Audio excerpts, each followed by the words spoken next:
ਓ ਪ੍ਰਭੂ ਨਾਨਕ ਦੇ ਕਰ ਹੱਥ,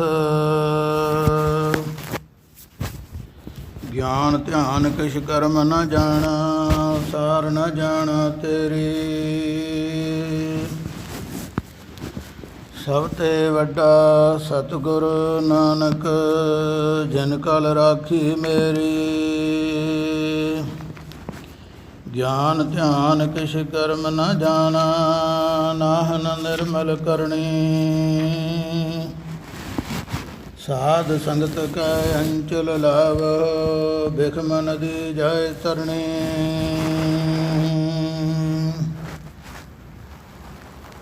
ਧੰਨ ਧੰਨ ਮਹਾਂਪੁਰਖ ਬਾਬਾ ਸਲੂਰਾ ਸਾਹਿਬ ਜੀ, ਬਾਬਾ ਡੋਗਰ ਮਹਾਬਲੀ ਜੀ, ਤਿੰਨਾਂ ਦੇ ਦਰ ਸਥਾਨਾਂ 'ਤੇ ਗੁਰੂ ਪਿਆਰੀ ਸਾਧ ਸੰਗਤ। ਧੰਨ ਧੰਨ ਸਤਿਗੁਰੂ ਸਾਹਿਬ ਸ੍ਰੀ ਗੁਰੂ ਗ੍ਰੰਥ ਸਾਹਿਬ ਮਹਾਰਾਜ ਜੀ ਦੀ ਰਹਿਮਤ ਦੁਆਰਾ, ਜੋ ਅੰਮ੍ਰਿਤ ਵੇਲੇ ਬਾਣੀਆਂ ਦੇ ਪ੍ਰਵਾਹ ਦੇ ਨਾਲ ਸਤਿਗੁਰੂ ਜੀ ਪਵਿੱਤਰ ਗੁਰਬਾਣੀ ਦੀ ਵਿਚਾਰ ਬਖਸ਼ਿਸ਼ ਕਰਦੇ ਹਨ।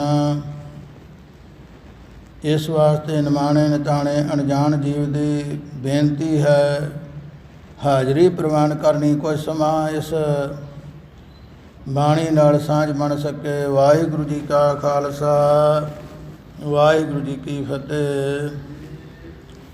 ਸਨਮਾਨਯੋਗ ਸਾਧ ਸੰਗਤ, ਗੁਰੂ ਕਿਰਪਾ ਦੁਆਰਾ ਚੱਲ ਰਹੀ ਲਗਾਤਾਰ ਵਿਚਾਰ ਅਨੁਸਾਰ ਅੱਜ ਦਾ ਜੋ ਫਰਮਾਨ ਹੈ, ਪੰਨਾ 1057 ਸ੍ਰੀ ਗੁਰੂ ਗ੍ਰੰਥ ਸਾਹਿਬ ਮਹਾਰਾਜ ਜੀ ਦਾ, ਮਾਰੂ ਮਹੱਲਾ ਤੀਜਾ। ਮਾਰੂ ਰਾਗ ਦੇ ਵਿੱਚ ਤੀਜੇ ਪਾਤਸ਼ਾਹ ਧੰਨ ਸ੍ਰੀ ਗੁਰੂ ਅਮਰਦਾਸ ਮਹਾਰਾਜ ਜੀ, ਜੋ ਕਿਰਪਾ ਕਰ ਰਹੇ ਹਨ ਸੰਸਾਰੀ ਜੀਵਾਂ ਉੱਤੇ।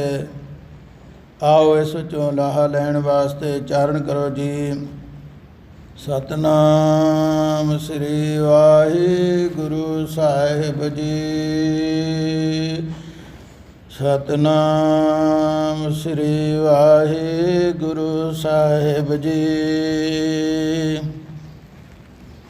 ਨਿਹਚਲ ਏਕ ਸਦਾ ਸਚ ਸੋਈ, ਪੂਰੇ ਗੁਰ ਤੇ ਸੋਜੀ ਹੋਈ।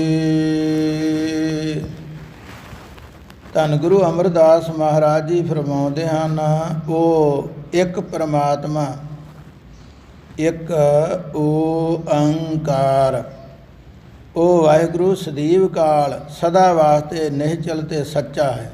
ਨਿਹਚਲ ਤੋਂ ਭਾਵ ਕਿਤੇ ਚੱਲਦਾ ਨਹੀਂ, ਆਉਂਦਾ ਜਾਂਦਾ ਨਹੀਂ, ਕਿਤੇ ਹਰ ਥਾਂ 'ਤੇ ਵਸ ਰਿਹਾ ਹੈ।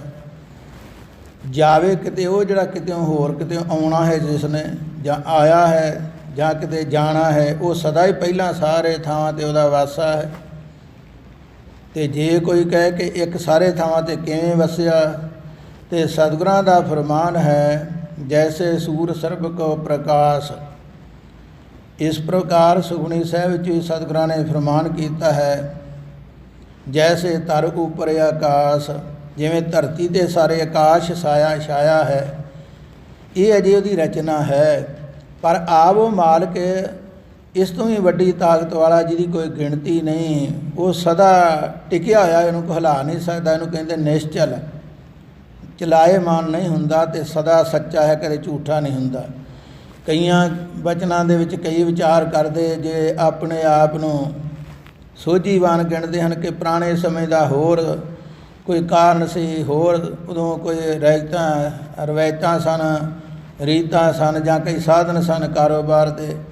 ਅੱਜ ਉਹ ਗੱਲ ਨਹੀਂ, ਪਰ ਗੁਰੂ ਕੀ ਬਾਣੀ ਜਿਹੜੀ ਸਦਾ ਹੀ ਇਹ ਨਾਲ ਮਾਰਗ ਦਰਸ਼ਨ ਕਰਨ ਵਾਲੀ ਹੈ, ਸਦਾ ਹੀ ਇਹ ਰਸਤਾ ਦੱਸਣ ਵਾਲੀ, ਕਦੇ ਪੁਰਾਣੀ ਇਹਦੀ ਸਿੱਖਿਆ ਨਹੀਂ ਹੁੰਦੀ। ਸੱਚ ਪੁਰਾਣਾ ਹੋਵੇ ਨਹੀਂ, ਸੀਤਾ ਕਦੇ ਨਾ ਪਾਟੈ।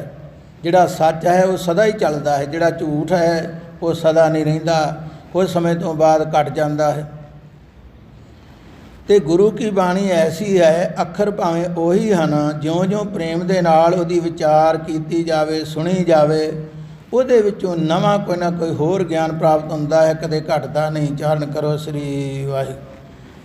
ਇਸ ਕਰਕੇ ਸਦਾ ਸੱਚਾ ਸਾਹਿਬ ਹੈ ਉਹ, ਅਤੇ ਪੂਰਿਆਂ ਗੁਰਾਂ ਤੋਂ ਉਸ ਪ੍ਰਭੂ ਦੀ ਗਿਆਤ ਸੋਝੀ ਪ੍ਰਾਪਤ ਹੁੰਦੀ ਹੈ। ਜਿੰਨਾ ਚਿਰ ਪੂਰਾ ਗੁਰੂ ਨਾ ਮਿਲੇ ਉਹਨਾਂ ਚਿਰ ਇਹ ਗੁੰਝਲ ਜਿਹੜੀ ਹੈ ਖੁੱਲ੍ਹਦੀ ਨਹੀਂ, ਪਤਾ ਨਹੀਂ ਲੱਗਦਾ, ਕਿਉਂਕਿ ਜਿਹਦਾ ਆਪਣਾ ਭੁਲੇਖਾ ਨਹੀਂ ਨਿਕਲਿਆ ਕਿਸੇ ਦਾ ਕਿਵੇਂ ਕੱਢੇਗਾ।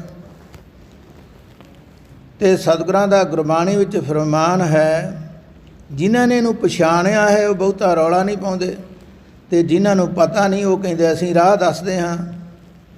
ਅਤੇ ਇਸ ਕਰਕੇ ਸਤਿਗੁਰੂ ਜੀ ਕਹਿੰਦੇ ਉਹ ਅਣਜਾਣ ਹਨ, ਅਤੇ ਪੂਰਾ ਗੁਰੂ ਸਭ ਕੁਝ ਜਾਣਦਾ ਹੈ, ਉਹਦੇ ਤੋਂ ਬਿਨਾਂ ਗੱਲ ਸੱਚੀ ਪ੍ਰਾਪਤ ਨਹੀਂ ਹੁੰਦੀ। ਇਸ ਕਰਕੇ ਸਤਿਗੁਰੂ ਜੀ ਫਰਮਾਨ ਕਰਦੇ ਹਨ, ਧੰਨ ਗੁਰੂ ਅੰਗਦ ਸਾਹਿਬ ਮਹਾਰਾਜ ਜੀ ਦੀ ਸ਼ਰਨ ਪ੍ਰਾਪਤ ਹੋਈ ਅਤੇ ਉਹਨਾਂ ਨੇ ਫਿਰ ਕਿਹਾ, ਜੇ ਸੋ ਚੰਦਾ ਉਗਵੈ ਸੂਰਜ ਚੜ੍ਹੇ ਹਜ਼ਾਰ, ਇਹ ਤੇ ਚਾਨਣ ਹੋਂਦਿਆਂ ਗੁਰ ਬਿਨ ਘੋਰ ਅੰਧਾਰ। ਗੁਰੂ ਤੋਂ ਬਿਨਾਂ ਹਨੇਰਾ ਪਤਾ ਨਹੀਂ ਲੱਗਦਾ। ਅਤੇ ਸਤਿਗੁਰੂ ਜੀ ਤਾਂ ਫਿਰ ਕਹਿੰਦੇ, ਗੁਰਬਾਣੀ ਇਸ ਜਗ ਮੈਂ ਚਾਨਣ ਕਰਮ ਵਸੈ ਮਨ ਆਏ। ਇਹ ਚਾਨਣ ਬਖਸ਼ਣ ਵਾਲੀ, ਰਸਤਾ ਦੱਸਣ ਵਾਲੀ ਇਹ ਪਵਿੱਤਰ ਗੁਰਬਾਣੀ ਸਦਾ ਹੀ ਸਾਥ ਨਿਭਾਉਂਦੀ, ਜਿਹੜਾ ਇਹਦੇ ਨਾਲ ਸ਼ਰਧਾ ਪ੍ਰੇਮ ਦੇ ਨਾਲ ਮਿਲਾਪ ਰੱਖਦਾ ਹੈ। ਹਰ ਰਸ ਪੀਨੇ ਸਦਾ ਧਿਆਇਨ, ਗੁਰਮਤਿ ਸੀਲ ਸੁਨਾਹੇ। ਸਤਿਗੁਰੂ ਜੀ ਕਹਿੰਦੇ ਹਨ, ਉਹ ਜਿਹੜੇ ਰੱਬ ਦੇ ਪਿਆਰੇ ਹਰੀ ਨਾਮ ਰਸ ਵਿੱਚ ਭਿੱਜੇ ਹੋਏ ਹਨ, ਸਦਾ ਹੀ ਉਸ ਪ੍ਰਭੂ ਨੂੰ ਧਿਆਉਂਦੇ ਹਨ, ਕਦੇ ਵੀ ਉਹਦੇ ਤੋਂ ਪਾਸੇ ਨਹੀਂ ਹੁੰਦੇ। ਅਤੇ ਉਹਨਾਂ ਗੁਰਮਤੀਆਂ ਨੇ ਸੀਲ ਸੁਭਾਅ ਰੂਪੀ ਸੰਜੋਗ ਨੂੰ ਪਹਿਰਿਆ ਹੈ। ਉਹਨਾਂ ਨੇ ਐਸੀ ਸੰਜੋਗ ਪਾਈ ਹੈ, ਜਿਵੇਂ ਕਹਿ ਦਿੰਦੇ ਫਲਾਣੇ ਨੇ ਬੁਲਟ ਪ੍ਰੂਫ ਉਹ ਜਿਹੜੀ ਵਰਦੀ ਪਾਈ ਹੈ, ਉਹਦੇ 'ਤੇ ਕਿਸੇ ਗੋਲੀ ਵਗੈਰਾ ਕੋਈ ਸ਼ਸਤਰ ਦਾ ਅਸਤਰ ਦਾ ਅਸਰ ਨਹੀਂ ਹੁੰਦਾ। ਸਤਿਗੁਰੂ ਜੀ ਕਹਿੰਦੇ ਜਿਹੜੇ ਰੱਬ ਦੇ ਪਿਆਰੇ ਉਹਨਾਂ ਕੋਲ ਸੰਜੋਗ ਕਿਹੜੀ ਹੈ? ਸੀਲ ਸੁਭਾਅ। ਸੀਲ ਸੁਭਾਅ ਜਿਹੜਾ ਹੈ ਉਹਨਾਂ ਕੋਲ ਸਭ ਤੋਂ ਵੱਡੀ ਇਹ ਚੀਜ਼ ਹੈ, ਉਹਨਾਂ ਕੋਲ ਢਾਲ ਹੈ ਵਿਕਾਰਾਂ ਤੋਂ ਵਿਸ਼ਿਆਂ ਤੋਂ ਬਚਾਉਣ ਵਾਲੀ। ਧੰਨ ਮਹਾਂਪੁਰਖ ਬਾਬਾ ਸਿਲਵਰਾ ਸਾਹਿਬ ਜੀ ਦਾ ਪੁਰਾਤਨ ਸਰੂਪ ਤੋਂ ਦੇ ਦਰਸ਼ਨ ਕਰੋ ਅਤੇ ਉਹਨਾਂ ਦੇ ਪਵਿੱਤਰ ਸਰੀਰ ਦੇ ਉੱਪਰ ਜਿਹੜਾ ਕੁਝ ਦਿਸਦਾ ਹੈ, ਆਮ ਵੇਖਣ ਵਾਲੇ ਕਹਿਣਾ ਪਤਾ ਨਹੀਂ ਕੋਈ ਉਹਨਾਂ ਕੋਈ ਕੋਟੀ ਸਵਾਟਰੀ ਪਾਇਆ ਹੋਇਆ ਹੈ, ਪਰ ਉਹ ਅਸਲ ਸੰਜੋਗ ਹੈ, ਬਹੁਤ ਮਜ਼ਬੂਤ ਹੈ। ਸੰਜੋਗ ਇੱਕ ਬਹੁਤ ਮਜ਼ਬੂਤ ਢੰਗ ਦੇ ਨਾਲ ਬਣੀ ਹੁੰਦੀ ਹੈ। ਉਹਦੇ ਉੱਪਰ ਤਲਵਾਰ ਵਗੈਰਾ ਜਾਂ ਹੋਰ ਕੋਈ ਐਸਾ ਸ਼ਸਤਰ ਜਿਹੜਾ ਛੇਤੀ ਉਹਦਾ ਅਸਰ ਨਹੀਂ ਪੈਂਦਾ। ਅਤੇ ਇਸੇ ਪ੍ਰਕਾਰ ਜਿਹੜੇ ਰੱਬ ਦੇ ਪਿਆਰੇ ਹਨ ਉਹਨਾਂ ਕੋਲ ਸੀਲ ਸੁਭਾਅ ਦੀ ਸੰਜੋਗ ਹੈ, ਉਹਨਾਂ ਨੂੰ ਸਦਾ ਬਚਾ ਕੇ ਰੱਖਦੀ ਹੈ ਕਿਸੇ ਹੋਰ ਪਾਸੇ ਹਮਲੇ ਤੋਂ, ਵਿਸ਼ਿਆਂ ਵਿਕਾਰਾਂ ਤੋਂ। ਅੰਦਰ ਰੰਗ ਸਦਾ ਸਚਿਆਰਾ, ਗੁਰ ਕੈ ਸ਼ਬਦ ਹਰ ਨਾਮ ਪਿਆਰਾ।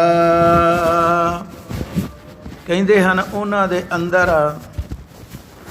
ਸਦਾ ਹੀ ਸੱਚੇ ਪ੍ਰਭੂ ਪਰਮਾਤਮਾ ਦਾ ਰੰਗ ਚੜ੍ਹਿਆ ਰਹਿੰਦਾ ਹੈ, ਕਦੇ ਫਿੱਕਾ ਨਹੀਂ ਹੁੰਦਾ, ਸਦਾ ਹੀ ਉਹਨਾਂ ਨੂੰ ਆਨੰਦ ਭਰਿਆ। ਜਦੋਂ ਕੋਈ ਮਿਲੇ ਪਹਿਲੇ ਨਾਲੋਂ ਹੋਰ ਸਵਾਇਆ ਉਹਨਾਂ 'ਤੇ ਨੂਰ ਹੁੰਦਾ ਹੈ।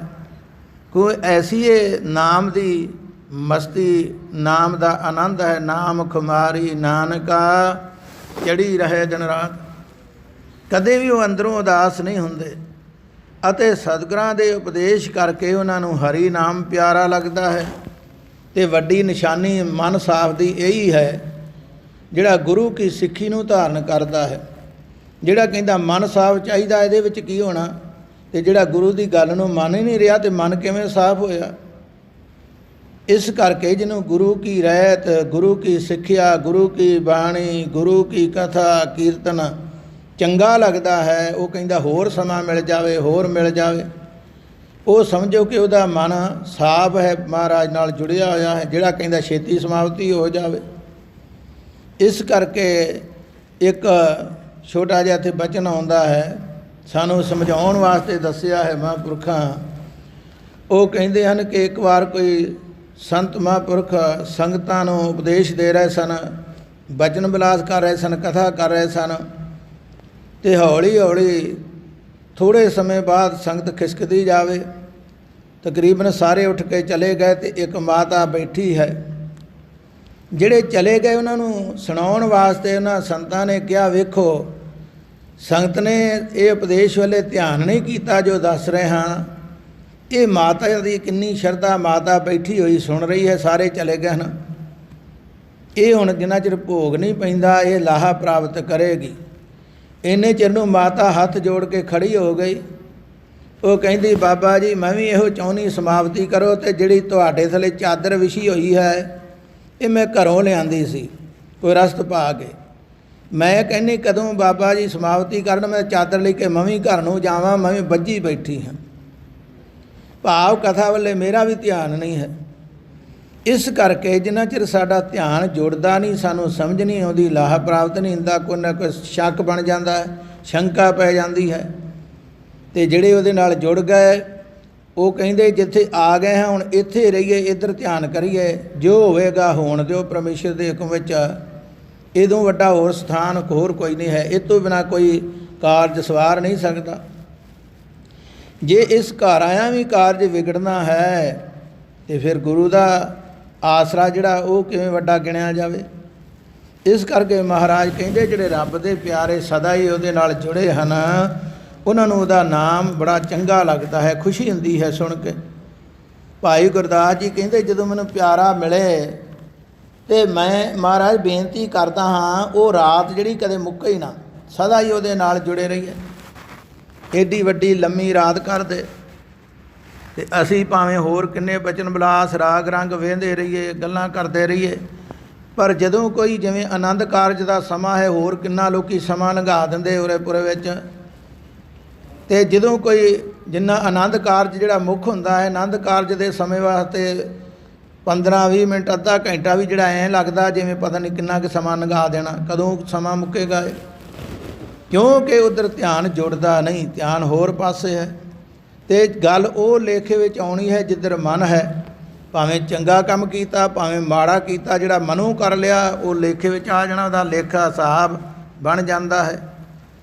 ਅਤੇ ਸਤਿਗੁਰੂ ਜੀ ਕਹਿੰਦੇ ਨੌ ਨਿਧ ਨਾਮ ਵਸਿਆ ਘਟ ਅੰਤਰ, ਛੋੜਿਆ ਮਾਇਆ ਕਾ ਲਾਹੇ। ਕਹਿੰਦੇ ਜਿਹੜੇ ਹੁਣ ਪਰਮੇਸ਼ਰ ਦੇ ਪਿਆਰੇ ਹਨ, ਜਿਨ੍ਹਾਂ ਦੇ ਘਟ ਅੰਦਰ ਭਾਵ ਜਿਨ੍ਹਾਂ ਦੇ ਸਰੀਰ ਦੇ ਵਿੱਚ ਨੌ ਨਿਧੀ ਰੂਪ ਨਾਮ ਵਸਿਆ ਹੈ। ਨੌ ਨਿਧਾਂ ਉਹ ਹਨ ਜਿਹਦੇ ਵਿੱਚ ਸਾਰੇ ਖਜ਼ਾਨੇ ਉਹ ਆ ਜਾਂਦੇ ਜਿਹੜੇ ਜ਼ਿੰਦਗੀ ਵਿੱਚ ਸਾਰੀਆਂ ਜ਼ਰੂਰਤਾਂ ਪੂਰਨ ਕਰ ਦਿੰਦੇ ਹਨ, ਉਹਨਾਂ ਨੂੰ ਨੌ ਨਿਧਾਂ ਕਹਿੰਦੇ ਹਨ। ਅਤੇ ਸਤਿਗੁਰੂ ਜੀ ਕਹਿੰਦੇ ਨਿਧੀਆਂ ਸਿੱਧੀਆਂ ਰਿਧੀਆਂ ਪਰਮੇਸ਼ਰ ਦੇ ਪਿਆਰਿਆਂ ਦੇ ਚਰਨਾਂ ਵਿੱਚ ਖਲੋਤੀਆਂ, ਸਾਨੂੰ ਹੁਕਮ ਹੋਏ ਕੋਈ ਸੇਵਾ ਕਰੀਏ। ਅਤੇ ਜਿਹੜੇ ਹੋਰ ਲੋਕ ਉਹ ਰਿਧੀਆਂ ਸਿੱਧੀਆਂ ਪ੍ਰਾਪਤ ਕਰਨ ਲਈ ਕਈ ਯਤਨ ਕਰਦੇ, ਉਹਨਾਂ ਨੂੰ ਫਿਰ ਨਹੀਂ ਮਿਲਦੀਆਂ। ਸਤਿਗੁਰੂ ਜੀ ਕਹਿੰਦੇ ਇਸ ਕਰਕੇ ਉਹਨਾਂ ਦੇ ਅੰਦਰ ਨਾਮ ਦੀ ਬਰਕਤ ਹੈ, ਉਹਨਾਂ ਨੇ ਮਾਇਆ ਦੀ ਪ੍ਰਾਪਤੀ ਦਾ ਲਾਭ ਛੱਡ ਦਿੱਤਾ ਹੈ। ਉਹਨਾਂ ਕਿਹਾ ਮਾਇਆ ਨੂੰ ਮੰਗਣ ਦੀ ਲੋੜ ਨਹੀਂ, ਜਿਹੜਾ ਮਾਇਆ ਦਾ ਮਾਲਕ ਹੈ ਉਹਦੇ ਨਾਲ ਪ੍ਰੇਮ ਕਰੀਏ। ਰਹੀਅਤ ਰਾਜੇ ਦੁਰਮਤ ਦੋਈ, ਬਿਨ ਸਤਿਗੁਰ ਸੇਵੇ ਏਕ ਨ ਹੋਈ। ਕਹਿੰਦੇ ਤਮਾਮ ਰਾਜੇ ਅਤੇ ਪ੍ਰਜਾ ਦੇ ਲੋਕ ਖੋਟੀ ਸਿੱਖਿਆ ਕਰਕੇ ਦਵੈਤ ਵਿੱਚ ਲੱਗ ਰਹੇ ਹਨ, ਕਿਉਂਕਿ ਸਿਆਣਿਆਂ ਦੀ ਕਹਾਵਤ ਹੈ ਜਥਾ ਰਾਜਾ ਤਥਾ ਪ੍ਰਜਾ। ਜੇ ਰਾਜਾ ਨਿਆਂ ਵਾਲਾ ਹੋਵੇ, ਸੱਚਾ ਹੋਵੇ, ਧਰਮੀ ਹੋਵੇ, ਅਤੇ ਪ੍ਰਜਾ ਵਿੱਚ ਵੀ ਧਰਮ ਜਿਹੜਾ ਵੱਧ ਜਾਂਦਾ ਹੈ। ਅਤੇ ਜੇ ਰਾਜਾ ਹੀ ਧਰਮ ਨੂੰ ਖਤਮ ਕਰਨ 'ਤੇ ਆ ਜਾਵੇ ਅਤੇ ਪ੍ਰਜਾ ਕਿਵੇਂ ਧਰਮੀ ਬਣੇਗੀ। ਇਸ ਕਰਕੇ ਸਤਿਗੁਰੂ ਜੀ ਕਹਿੰਦੇ ਕੂੜ ਰਾਜਾ ਕੂੜ ਪ੍ਰਜਾ ਕੂੜ ਸਭ ਸੰਸਾਰ, ਫਿਰ ਕਿਆ ਕਿਸ ਨਾਲ ਕੀਚੈ ਦੋਸਤੇ, ਸਭ ਜਗ ਚੱਲਣ ਹਾਰ। ਕਹਿੰਦੇ ਇਹਦੇ ਨਾਲ ਪ੍ਰੇਮ ਕਾਹਦਾ ਪਾਈਏ, ਤੇ ਰਹਿਣ ਵਾਲੇ ਨਹੀਂ ਜਿਹੜੇ ਆਪਣੇ ਆਪ ਨੂੰ ਬੜਾ ਵੱਡਾ ਗਿਣਦੇ ਹਨ। ਦਵੈਤ ਵਿੱਚ ਦੁਨੀਆ ਨੂੰ ਲਾ ਦਿੱਤਾ। ਅਤੇ ਇਹ ਹੁਣ ਸਤਿਗੁਰਾਂ ਦੀ ਸੇਵਾ ਕੀਤੇ ਤੋਂ ਬਿਨਾਂ ਇੱਕ ਪ੍ਰਭੂ ਦੀ ਪ੍ਰਾਪਤੀ ਨਹੀਂ ਹੁੰਦੀ ਹੈ। ਇੱਕ ਦਾ ਏਕਤਾ ਵਾਲਾ ਰਸਤਾ ਛੱਡ ਦਿੱਤਾ, ਜੋ ਪਏ ਦਵੈਤ ਵਾਲੇ ਰਾਹ ਗਏ, ਉਹਦੇ ਤੋਂ ਦਵੈਤ ਤੋਂ ਭਾਵ ਹੋਰ ਦੁਬਦਾ ਵੱਧਦੀ ਜਾਵੇਗੀ। ਆਹ ਰਸਤਾ ਕਿਸੇ ਨੂੰ ਜਾਣਾ, ਆਹ ਕਿਸੇ ਨੂੰ ਜਾਣਾ, ਇਹਨੂੰ ਛੱਡ ਲਈਏ, ਐ ਰਸਤੇ ਪੈ ਜਾਈਏ, ਉਹ ਇੱਦਾਂ ਹੀ ਸਮਾਂ ਲੰਘ ਜਾਂਦਾ, ਕੋਈ ਲਾਭ ਨਹੀਂ ਹੁੰਦਾ। ਅਤੇ ਜਿਨ੍ਹਾਂ ਨੂੰ ਏਕਤਾ ਦਾ ਰਸਤਾ ਲੱਭ ਗਿਆ, ਏਤ ਰਾਏ ਪਤ ਪਵੜੀਆਂ ਚੜ੍ਹੀਏ ਹੋਏ 21। ਸਤਿਗੁਰੂ ਜੀ ਕਹਿੰਦੇ ਉਹ ਇਸ ਰਸਤੇ ਤੁਰੇ ਤੁਰੇ ਜਾਂਦੇ 21 ਇੱਕ ਜਿਹੜਾ ਪਰਮੇਸ਼ਰ ਹੈ ਉਹਦਾ ਰੂਪ ਬਣ ਜਾਂਦੇ ਹਨ। ਏਕ ਧਿਆਇਨ ਸਦਾ ਸੁਖ ਪਾਇਨ ਨਿਹਚਲ ਰਾਜ ਤਿਨਾਹੇ। ਹੁਣ ਜਿਨ੍ਹਾਂ ਦਾ ਇੱਕ ਦੇ ਨਾਲ ਮਨ ਜੁੜ ਗਿਆ, ਭਾਵੇਂ ਰਸਤੇ ਵਿੱਚ ਉਹਦੀ ਕਿਸੇ ਨੇ ਭੇਟਾ ਖੋਹ ਲਈ, ਉਹਨੂੰ ਕੋਈ ਮੁਸ਼ਕਿਲ ਆ ਗਈ, ਪਰ ਸਤਿਗੁਰੂ ਕਹਿੰਦੇ ਤੇਰੇ ਵੱਲੋਂ ਭੇਟਾ ਮਨਜ਼ੂਰ ਹੋ ਗਈ, ਤੂੰ ਮਨ ਕਰਕੇ ਜਦੋਂ ਆ ਰਿਹਾ ਹੈ, ਤੂੰ ਆਪਣੇ ਵੱਲੋਂ ਯਤਨ ਕੀਤਾ ਹੈ, ਤੇਰੇ ਵੱਲੋਂ ਪਹੁੰਚ ਗਈ ਹੈ। ਅੱਗੇ ਜੇ ਗੁਰੂ ਦੀ ਭੇਟ ਆਵੇ ਤਾਂ ਗੁਰੂ ਘਰ ਆਪੇ ਆ ਜਾਵੇਗੀ। ਅਤੇ ਸਤਿਗੁਰੂ ਜੀ ਕਹਿੰਦੇ ਜੋ ਇੱਕ ਵਾਹਿਗੁਰੂ ਨੂੰ ਧਿਆਉਂਦੇ ਹਨ ਉਹ ਸਦਾ ਸੁਖ ਪਾਉਂਦੇ ਹਨ, ਉਹਨਾਂ ਨੂੰ ਚਿੰਤਾ ਝੋਰਾ ਨਹੀਂ ਰਹਿੰਦਾ, ਉਹਨਾਂ ਦਾ ਰਾਜ ਭਾਗ ਸਦਾ ਨਿਸ਼ਚਲ ਹੈ, ਉਹਨਾਂ ਦਾ ਰਾਜ ਹੁਕਮ ਸਦਾ ਨਿਸ਼ਚਲ ਹੈ। ਲੋਕੀ ਕਿੰਨੇ ਯਤਨ ਕਰ ਕਰਕੇ ਲੀਡਰ, ਰਾਜੇ, ਮੰਤਰੀ ਆਪਣੀ ਕਾਮਯਾਬੀ ਚਾਹੁੰਦੇ ਹਨ, ਕਿੰਨਾ ਲੋਕਾਂ ਨੂੰ ਝੂਠ ਫਰੇਬ ਕਰਕੇ ਦੱਸ ਕੇ, ਲਾਲਚ ਦੇ ਕੇ, ਡਰ ਦੇ ਕੇ ਕਿ ਸਾਡਾ ਰਾਜ ਕਾਇਮ ਰਹਿ ਜਾਵੇ। ਅਤੇ ਜਿਹੜੇ ਰੱਬ ਦੇ ਪਿਆਰੇ, ਉਹਨਾਂ ਦੇ ਸਾਰੀ ਸ੍ਰਿਸ਼ਟੀ ਦੇ ਰਾਜ ਹੈ, ਭਾਵ ਉਹਨਾਂ ਦਾ ਹੁਕਮ ਜੋ ਕਰਨ ਉਹ ਪੂਰਾ ਹੋ ਸਕਦਾ ਹੈ। ਅਤੇ ਰਾਜੇ ਜਿਹੜੇ ਹਨ ਉਹਨਾਂ ਦੇ ਜੇ ਕੋਈ ਨਾ ਹੁਕਮ ਮੰਨੇ ਤਾਂ ਫਿਰ ਜ਼ਬਰਦਸਤੀ ਕਰਦੇ ਹਨ, ਉਹ ਰਾਜ ਨਹੀਂ। ਰਾਜ ਉਹ ਹੈ ਜਿਹੜਾ ਦਿਲੋਂ ਕਿਸੇ ਦਾ, ਜਿਹੜੇ ਸਾਰੇ ਉਹਦਾ ਹੁਕਮ ਮੰਨਣ, ਉਹਦੀ ਸੁੱਖ ਮੰਗਣ ਕਿ ਐਸਾ ਰਾਜਾ ਸਦਾ ਹੀ ਰਵੇ। ਧਰਮੀ ਰਾਜੇ ਜਿਵੇਂ ਪਿਓ ਪੁੱਤ ਦਾ ਸਾਥ ਹੁੰਦਾ ਹੈ, ਪਿਓ ਪੁੱਤਰ ਦੀ ਸਦਾ ਸੁੱਖ ਮੰਗਦਾ ਹੈ ਅਤੇ ਪੁੱਤਰ ਦਾ ਪਿਓ ਨਾਲ ਪ੍ਰੇਮ ਹੈ, ਐਸਾ ਰਾਜਾ ਅਤੇ ਪ੍ਰਜਾ ਦਾ ਸੰਬੰਧ ਹੋ ਜਾਵੇ ਅਤੇ ਜਨਤਾ ਸੁਖੀ ਹੋ ਜਾਂਦੀ ਹੈ। ਹੁਣ ਹੁਕਮ ਉਹਦਾ ਦੁਨੀਆ 'ਤੇ ਚੱਲਦਾ ਹੈ, ਰਾਜਾ ਸਗਲੀ ਸ੍ਰਿਸ਼ਟ ਕਾ ਹਰ ਨਾਮ ਮਨ ਭਿੰਨਾ। ਸਤਿਗੁਰੂ ਜੀ ਕਹਿੰਦੇ ਜਿਹਦੇ ਅੰਦਰ ਨਾਮ ਵਸਦਾ, ਸਾਰੀ ਦੁਨੀਆ 'ਤੇ ਜੋ ਚਾਹੇ ਉਹ ਕਰ ਸਕਦਾ ਹੈ, ਪਰ ਉਹ ਇਹ ਨਹੀਂ ਕਹਿੰਦਾ ਮੈਨੂੰ ਆਹ ਕੁਝ ਮਿਲ ਗਿਆ, ਮੇਰੇ ਵਿੱਚ ਆਹ ਤਾਕਤ ਆ ਗਈ। ਇਸ ਕਰਕੇ ਸਤਿਗੁਰੂ ਜੀ ਕਹਿੰਦੇ ਹੁਕਮ ਤੇ ਉਹਦਾ ਸਦਾ ਚੱਲਦਾ ਹੈ। ਬੜੇ ਬੜੇ ਬਾਦਸ਼ਾਹ ਸ਼ਾਹ ਸਭ ਵਸ ਕਰ ਦੀਨੇ, ਬੜੇ ਬੜੇ ਰਾਜਿਆਂ ਨੂੰ ਵਸ ਕਰ ਲੈਂਦੇ ਜੋ ਚਾਹੁਣ। ਉਹਨਾਂ ਵਿੱਚ ਇੰਨੀ ਤਾਕਤ ਆ ਜਾਂਦੀ ਹੈ, ਰੱਬ ਦੇ ਪਿਆਰੇ ਜਿੱਥੇ ਬੈਠੇ ਹਨ ਉੱਥੇ ਚਾਹੁਣ ਤੇ ਬੜੇ ਬੜੇ ਚੱਕਰਵਰਤੀ ਰਾਜਿਆਂ ਨੂੰ ਉੱਥੇ ਆਉਣਾ ਪੈਂਦਾ, ਉਹਨਾਂ ਅੱਗੇ ਝੁਕਣਾ ਪੈਂਦਾ ਹੈ। ਅਤੇ ਫਿਰ ਰਾਜ ਉਹਨਾਂ ਦਾ ਵੱਡਾ ਹੋਇਆ ਜਿਨ੍ਹਾਂ ਦੇ ਅੰਦਰ ਪਰਮੇਸ਼ਰ ਦਾ ਨਾਮ ਹੈ। ਜੇ ਨਾਮ ਨਹੀਂ ਤੇ ਫਿਰ ਕਹਿ ਦਿੱਤਾ ਸਗਲ ਸ੍ਰਿਸ਼ਟ ਕੋ ਰਾਜਾ ਦੁਖੀ ਆ, ਫਿਰ ਰਾਜਾ ਵੀ ਦੁਖੀ ਹੈ। ਆਵਣ ਜਾਣਾ ਰੱਖੇ ਨਾ ਕੋਈ, ਜੰਮਣ ਮਰਨ ਤਿਸੈ ਤੇ ਹੋਈ। ਆਉਣੇ ਜਾਣੇ ਵੱਲੋਂ ਕੋਈ ਰੱਖ ਨਹੀਂ ਸਕਦਾ। ਇਹ ਜੰਮਣਾ ਮਰਨਾ ਉਸੇ ਦੇ ਹੁਕਮ ਵਿੱਚ ਹੋ ਰਿਹਾ ਹੈ ਜਿਹਦਾ ਹੁਕਮ ਮੰਨਦੇ ਨਹੀਂ। ਇਹ ਜਿਹੜਾ ਉਹਦੇ ਹੁਕਮ ਨੂੰ ਮੰਨ ਲਵੇ ਉਹਦਾ ਫਿਰ ਜੰਮਣ ਮਰਨਾ ਮੁਕਾ ਦਿੰਦਾ ਕਿ ਇਹਨੂੰ ਹੁਣ ਮੁੜ ਕੇ 83 ਵਿੱਚ ਨਹੀਂ ਆਉਣ ਦੇਣਾ। ਗੁਰਮੁਖ ਸਾਚਾ ਸਦਾ ਧਿਆਵੋ, ਗਤ ਮੁਕਤ ਤਿਸੈ ਤੇ ਪਾਹੇ। ਕਹਿੰਦੇ ਭਾਈ ਗੁਰਾਂ ਦੁਆਰੇ, ਗੁਰਾਂ ਦੇ ਰਾਹੀਂ ਉਸ ਸੱਚੇ ਵਾਹਿਗੁਰੂ ਨੂੰ ਸਦਾ ਹੀ ਧਿਆਉਣਾ ਕਰੋ। ਇਹ ਨਹੀਂ ਕਿ ਇੱਕ ਦਿਨ ਇਹਨੂੰ ਯਾਦ ਕਰ ਲਿਆ ਜਾਂ ਗੁਰਸਿੱਖੀ ਧਾਰਨ ਕੀਤੀ ਅਤੇ ਕਹਿ ਦਿੱਤਾ 40 ਦਿਨ ਸਵਾ ਮਹੀਨਾ ਰਹਿਣੀ ਰੱਖਣੀ, ਮੁੜ ਕੇ ਕੋਈ ਡਰ ਨਹੀਂ। ਕਹਿੰਦੇ ਸਦਾ ਹੀ ਉਹਨੂੰ ਯਾਦ ਰੱਖਣਾ ਅਤੇ ਉਹਦੀ ਸਦਾ ਹੀ ਫਿਰ ਕਿਰਪਾ ਹੋਵੇਗੀ। ਜਿਹੜਾ ਸਦਾ ਦੇ ਬਚਨ ਨੂੰ ਯਾਦ ਨਹੀਂ ਰੱਖਦਾ ਉਹਦੇ 'ਤੇ ਕਿਰਪਾ ਫਿਰ ਸਦਾ ਕਿਵੇਂ ਹੋਵੇ। ਸਤਿਗੁਰੂ ਜੀ ਕਥਨ ਕਰਦੇ ਮੁਕਤੀ ਦੀ ਪ੍ਰਾਪਤੀ ਉਸੇ ਤੋਂ ਪਾਉਣਾ ਕਰੋ ਜਿਹਦਾ ਜ਼ੋਰ, ਜਿਹਦਾ ਹੁਕਮ ਸਾਰਿਆਂ 'ਤੇ ਵਰਤਦਾ ਹੈ।